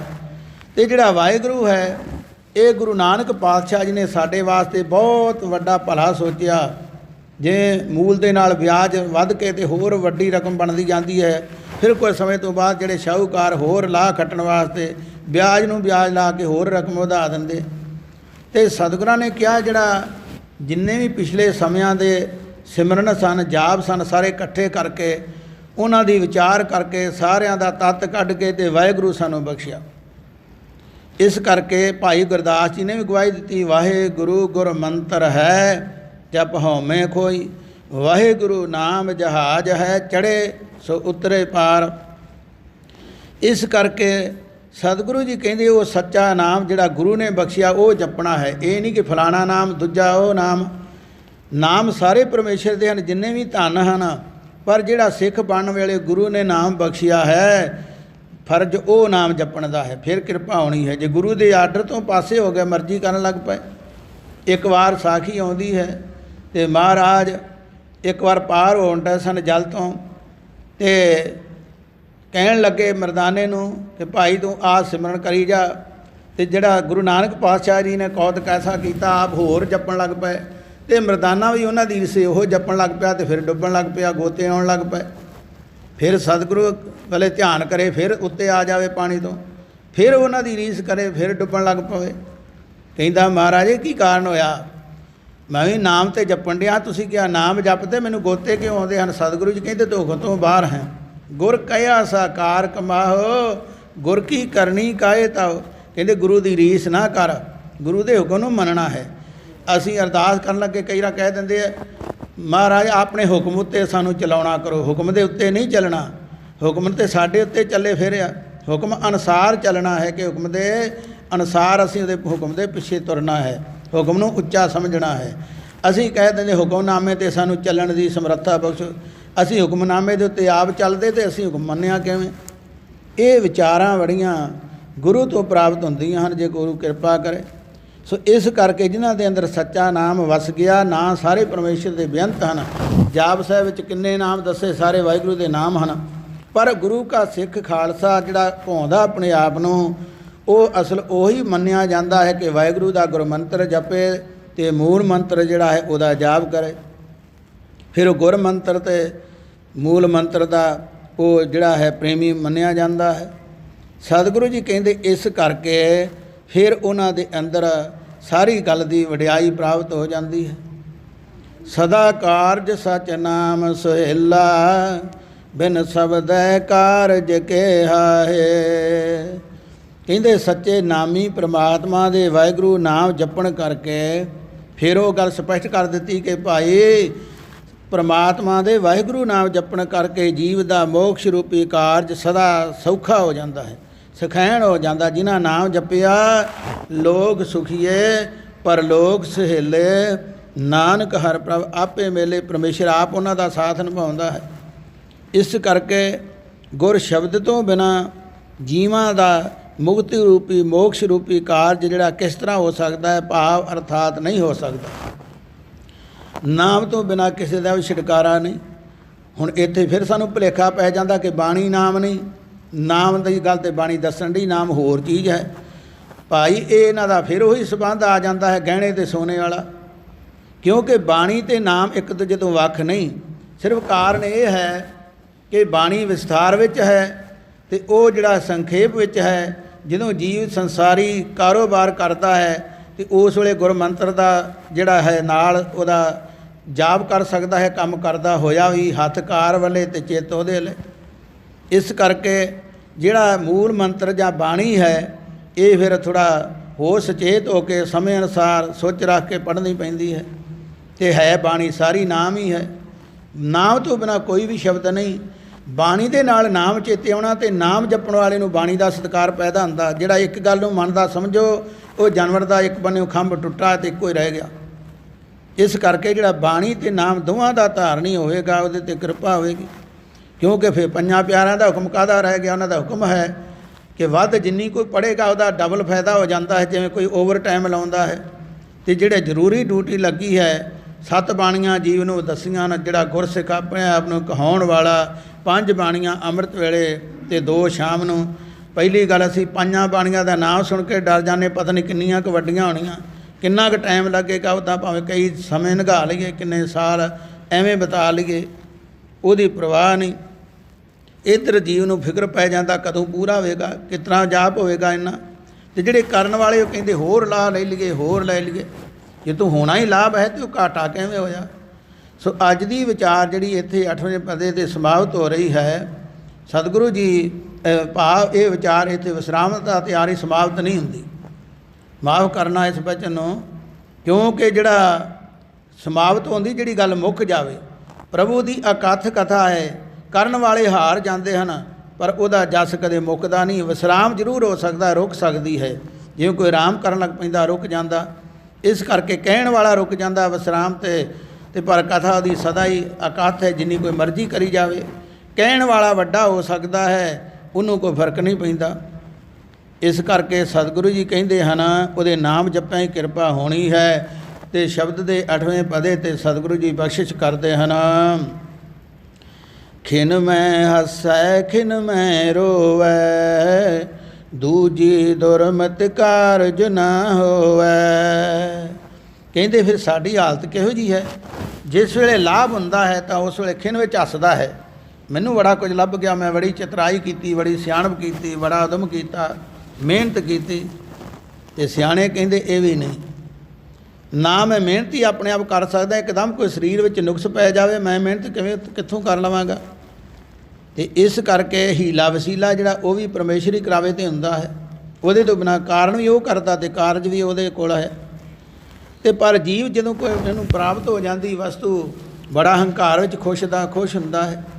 ਜੇ ਕੋਈ ਘਰ ਵਿੱਚ ਸਾਰਥ ਆਉਂਦਾ ਹੈ, ਕੋਈ ਵਿਆਹ ਸ਼ਾਦੀ, ਅਤੇ ਫਿਰ ਪਰਮੇਸ਼ਰ ਨੂੰ ਭੁੱਲ ਜਾਂਦਾ, ਇੰਨੀ ਖੁਸ਼ੀ ਕਰਦਾ, ਜ਼ਿਆਦਾ ਖੁਸ਼ੀ ਕਰਦਾ ਫਿਰ ਮੁੜ ਕੇ ਸੋਗ ਵਿੱਚ ਆ ਜਾਂਦਾ ਹੈ, ਉਹ ਨਾ ਮੁੜ ਕੇ ਉਦਾਸ ਹੋ ਜਾਂਦਾ, ਮੁਸ਼ਕਿਲ ਬਣ ਜਾਂਦੀ ਹੈ। ਅਤੇ ਰੱਬ ਦੇ ਪਿਆਰੇ ਨਾ ਬਹੁਤਾ ਖੁਸ਼ੀ ਵਿੱਚ ਆਉਂਦੇ ਹਨ ਅਤੇ ਨਾ ਹੀ ਗਮੀ ਵਿੱਚ ਡੋਲਦੇ ਹਨ। ਅਤੇ ਜੇ ਇਹ ਜੀਵ ਨੂੰ ਘਾਟਾ ਪੈ ਜਾਵੇ ਤਾਂ ਉਸ ਖਿਣ ਵਿੱਚ ਰੋਂਦਾ ਹੈ, ਮੈਨੂੰ ਇੰਨੀ ਘਾਟਾ ਕਿਉਂ ਪੈ ਗਿਆ। ਕਿਸੇ ਲਾਗੇ ਪਰਿਵਾਰ ਵਿੱਚ ਹੀ ਕਿਸੇ ਹੋਰ ਦੂਜੇ ਭਰਾ ਦਾ ਜਿਹੜਾ ਹੈ ਕੋਈ ਅਨਾਜ ਹੈ, ਕੋਈ ਜਿੰਸ ਰੁਪਈਆ ਵੱਧ ਉਹਦਾ ਭਾਅ ਲੱਗ ਗਿਆ, ਕਹਿਣਾ ਮੇਰਾ ਕਿਉਂ ਘੱਟ ਲੱਗ ਗਿਆ। ਇਹ ਨਹੀਂ ਪਤਾ ਉਹਦੀ ਕਿਸਮਤ ਉਹਦੇ ਨਾਲ, ਤੇਰੀ ਤੇਰੇ ਨਾਲ। ਕਰਨੀ ਵੱਲੇ ਜੀਵ ਨਹੀਂ ਵਹਿੰਦਾ ਮੇਰੀ ਕਰਨੀ ਕਿਹੋ ਜਿਹੀ ਹੈ, ਪਰ ਦੂਜੇ ਦੀ ਵਡਿਆਈ, ਉਹਨੂੰ ਸੁੱਖ ਸਹੂਲਤਾਂ ਵੇਖ ਕੇ ਦੁੱਖ ਹੁੰਦਾ ਕਿ ਇਹਨੂੰ ਇੰਨਾ ਕੁਝ ਮਿਲ ਗਿਆ, ਮੈਨੂੰ ਨਹੀਂ ਮਿਲਦਾ। ਇਸ ਕਰਕੇ ਸਤਿਗੁਰੂ ਜੀ ਕਹਿੰਦੇ ਜੀਵ ਇਸ ਹਰਖ ਸੋਗ ਦੇ ਵਿੱਚ ਹੀ ਸਮਾਂ ਲੰਘਾਈ ਜਾਂਦਾ। ਗ੍ਰਸਤ ਕਟੰਬ ਪਲੇਟਿਆ, ਕਦੇ ਹਰਖ ਕਦੇ ਸੋਗ। ਅਤੇ ਪਰਮੇਸ਼ਰ ਦੇ ਪਿਆਰੇ ਨਾ ਖੁਸ਼ੀ ਵਿੱਚ ਬਹੁਤਾ ਹੰਕਾਰ ਵਿੱਚ ਆਉਂਦੇ ਹਨ ਅਤੇ ਨਾ ਹੀ ਗਮੀ ਵਿੱਚ ਉਹਨੂੰ ਗੁਲਾਮਾਂ ਦਿੰਦੇ ਹਨ। ਰੰਗ ਹੱਸੇ ਰੰਗ ਰੋਵੇ, ਚੁੱਪ ਪੀ ਕਰ ਜਾਏ, ਪਰਵਾਹ ਨਹੀਂ ਕਿਸੇ ਕਰੀ, ਬਾਝ ਸੱਚੇ ਨਾ ਹੈ। ਪਰਮੇਸ਼ਰ ਤੋਂ ਬਿਨਾਂ ਹੋਰ ਕਿਸੇ ਪਾਸੇ ਸੋਚਦੇ ਹੀ ਨਹੀਂ। ਦਵੈਤ ਭਾਵ ਵਾਲੀ ਖੋਟੀ ਸਿੱਖਿਆ ਕਰਕੇ ਸੁਖਦਾਈ ਮੋਕਸ਼ ਰੂਪ, ਉਹ ਮੋਕਸ਼ ਰੂਪੀ ਭਾਵ ਸੁੱਖਾਂ ਵਾਲੀ ਮੁਕਤੀ ਜਿਹੜੀ ਹੈ ਉਹ ਕੰਮ ਨਹੀਂ ਹੁੰਦਾ ਫਿਰ। ਅਤੇ ਜਿਹੜਾ ਏਕਤਾ ਵਾਲੇ ਰਸਤੇ 'ਤੇ ਤੁਰੇਗਾ ਉਹ ਉਸ ਥਾਂ 'ਤੇ ਪਹੁੰਚ ਜਾਵੇਗਾ। ਪੰਨਾ 1058 ਸ੍ਰੀ ਗੁਰੂ ਗ੍ਰੰਥ ਸਾਹਿਬ ਮਹਾਰਾਜ ਜੀ ਦਾ। ਸੰਜੋਗ ਵਿਜੋਗ ਕਰਤੈ ਲਿਖ ਪਾਏ, ਕਿਰਤ ਨ ਚੱਲੈ ਚਲਾਹੇ। ਸੰਜੋਗ ਵਿਜੋਗ ਕਰਤੈ ਲਿਖ ਪਾਏ, ਕਿਰਤ ਨ ਚੱਲੈ ਚਲਾਹੇ। ਪਦਾਰਥਾਂ ਦਾ ਸੰਜੋਗ ਅਤੇ ਵਿਜੋਗ ਹੋਣਾ ਇਹ ਤਾਂ ਕਰਤੇ ਪੁਰਖ ਨੇ ਧੁਰ ਤੋਂ ਹੀ ਲਿਖ ਪਾਇਆ ਹੈ। ਕਦੇ ਵੱਧ ਹੋ ਗਿਆ, ਕਦੇ ਘੱਟ ਹੋ ਗਿਆ, ਕਦੇ ਲਾਭ ਹੋ ਗਿਆ, ਕਦੇ ਘਾਟਾ ਪੈ ਗਿਆ। ਜਿਵੇਂ ਸਫ਼ਰ ਦੇ ਵਿੱਚ ਕਦੇ ਧੁੱਪ ਆ ਗਈ, ਕਦੇ ਛਾਂ ਆ ਗਈ, ਕਦੇ ਪੱਧਰਾ ਰਸਤਾ, ਕਦੇ ਟੋਏ ਟਿੱਬੇ ਆ ਗਏ, ਇਹ ਵੀ ਸਫ਼ਰ ਹੈ। ਇਸ ਲਈ ਇਹ ਕਰਮ ਭੋਗੇ ਤੋਂ ਬਿਨਾਂ ਕਿਸੇ ਦਾ ਹਟਾਇਆ ਹਟਦਾ ਨਹੀਂ ਹੈ, ਹਟ ਨਹੀਂ ਸਕਦਾ ਹੈ, ਕਿਉਂਕਿ ਇਹ ਜਿਹੜਾ ਲੇਖਾ ਹੈ ਇਹਨੂੰ ਬਖਸ਼ ਲਵੇ ਅਤੇ ਗੁਰੂ ਬਖਸ਼ਾ ਸਕਦਾ, ਹੋਰ ਕੋਈ ਨਹੀਂ। ਜਿਹੜੀ ਰੇਖ ਪੈ ਗਈ ਹੈ ਉਹ ਮਿਟਦੀ ਨਹੀਂ, ਉਹ ਰੇਖ ਵਿੱਚ ਮੇਖ ਮਾਰ ਕੇ ਫਰਕ ਪਾ ਸਕਦਾ ਅਤੇ ਗੁਰੂ ਪਾ ਸਕਦਾ ਹੈ। ਅਤੇ ਗੁਰੂ 'ਤੇ ਯਕੀਨ ਨਹੀਂ ਰੱਖਦਾ, ਗੁਰੂ ਦੀ ਗੱਲ ਮੰਨਦਾ ਨਹੀਂ, ਇਸ ਕਰਕੇ ਉਹ ਕਾਰਜ ਸਫਲ ਨਹੀਂ ਹੁੰਦਾ। ਉਹਦੇ ਅੱਗੇ ਬੇਨਤੀ ਕਰੇ ਪਰਮੇਸ਼ਰ ਮੈਂ ਕੁਝ ਨਹੀਂ ਕਰ ਸਕਦਾ, ਜਗਤ ਜਲੰਦਾ ਰੱਖ ਲੈ ਆਪਣੀ ਕਿਰਪਾ ਧਾਰ, ਜਿਤ ਦੁਆਰੇ ਉਭਰੈ ਤਿੱਤੈ ਲਹਿਓ ਉਬਾਰ। ਪਰਮੇਸ਼ਰ ਜਿੱਥੇ ਬਚਾਅ ਹੋ ਸਕਦਾ ਹੈ ਸਾਨੂੰ ਆਪ ਉਸ ਪਾਸੇ ਤੋਰ ਨਾ ਕਰ, ਮਾੜੇ ਪਾਸੇ ਤੋਂ ਰੋਕ ਕੇ ਰੱਖ, ਸਾਡੇ ਵੱਸ ਦੀ ਗੱਲ ਨਹੀਂ।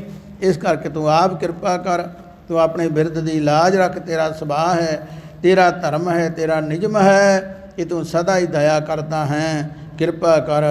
ਸੋ ਗੁਰੂ ਕੀ ਸਾਧ ਸੰਗਤ ਤੇ ਹੀ ਇਹ ਵਿਚਾਰ ਦੀ ਵਿਸ਼ਰਾਮਤਾ ਹੈ। ਇਹਨੇ ਸਮੇਂ ਵਿੱਚ ਇੰਨਾ ਕੁਝ ਕਹਿੰਦੇ ਹਾਂ, ਮੂਰਖ ਪਾਪੀ ਅਣਜਾਣ ਜੀਵ ਕੋਲੋਂ ਬੇਅੰਤ ਭੁੱਲਾਂ ਹੋਈਆਂ। ਗੁਰੂ ਕੀ ਸਾਧ ਸੰਗਤ ਮਹਾਂਪੁਰਖ ਸਤਿਗੁਰੂ ਬਖਸ਼ਣ ਯੋਗ ਹੋ, ਔਗਣਾਂ ਨੂੰ ਨਾ ਚਿਤਾਰਨਾ, ਅੱਗੇ ਤੋਂ ਸੋਝੀ ਸਮੱਤ ਬਖਸ਼ਣੀ। ਸਤਿਗੁਰੂ ਕਿਰਪਾ ਕਰਨ, ਪੜ੍ਹਦੇ ਸੁਣਦਿਆਂ ਨੂੰ ਲਾਹੇਵੰਦ ਕਰਨ, ਧਰਮ ਦਾ ਪੰਥ ਦਾ ਵਾਧਾ ਹੋਵੇ, ਏਕਤਾ ਹੋਵੇ, ਸਭ ਦੇ ਸ਼ੁਭ ਕਾਰਜ ਸਤਿਗੁਰੂ ਰਾਸ ਕਰਨ। ਨਾਨਕ ਨਾਮ ਚੜ੍ਹਦੀ ਕਲਾ, ਤੇਰੇ ਭਾਣੇ ਸਰਬੱਤ ਦਾ ਭਲਾ।